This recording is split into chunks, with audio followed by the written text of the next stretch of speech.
Ouais, donc je fais partie d'une association de maquettistes qui s'appelle la MAC 35, l'association des maquettistes amateurs de Cesson. C'est une association qui a déjà une longue histoire puisque ça commence en 92 sur Rennes et qu'on est venu s'installer à Cesson en 96. Le mode de fonctionnement de la MAC 35, bien, c'est une réunion mensuelle. On se retrouve le plus possible donc à Cesson dans une salle que la mairie nous fournit gracieusement. On y partage ce qu'on a fait pendant ce mois. On amène notre travail en cours, on amène nos réalisations, on amène nos questions. Alors, outre ces réunions mensuelles, on a aussi une grosse partie de l'activité du club qui consiste à aller voir ce qui se fait ailleurs.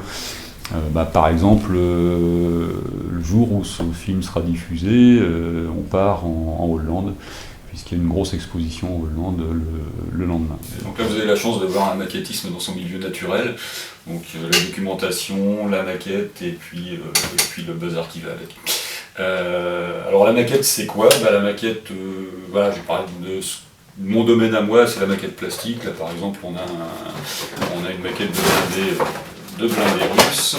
Donc ça se présente sous forme de pièces qui sont préformées, qui restent à découper, à assembler, à corriger parfois.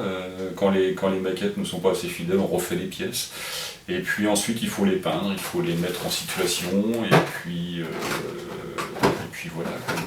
Ça prend du temps, ça prend de l'énergie, mais alors qu'est-ce que c'est bien ? On parlait du côté historique, ça c'est mon grand projet actuel, la libération de Brest en 1944.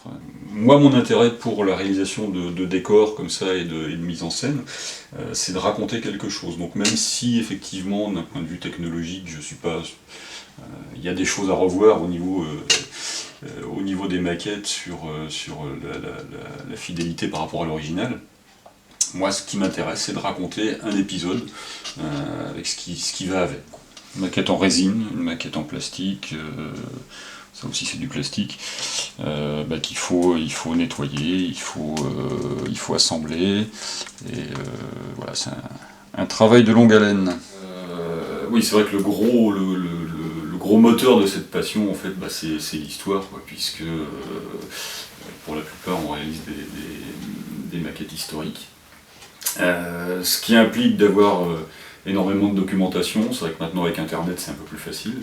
Et puis ce qui déborde un petit peu de notre passion pour la maquette, ça implique qu'on se retrouve parfois à quelques-uns en Normandie, en Hollande, à visiter des endroits comme ça historiques. C'est assez ouvert sur les contacts extérieurs, quoi. Donc l'une des grosses activités également de l'association, c'est qu'une fois tous les 2 ans, on fait une exposition à Cesson. Exposition elle aussi internationale, puisque cette année a priori on aura des Espagnols, des Anglais et quelques autres, mais ça c'est une surprise. Donc ça se passe les 1er et 2 mars 2014 au Carré Sévigné. Et bien c'est l'occasion, si vous ne savez pas ce que c'est que le maquettisme statique, nous on sera heureux de vous y accueillir. Et c'est moi qui fais les galettes de saucisses.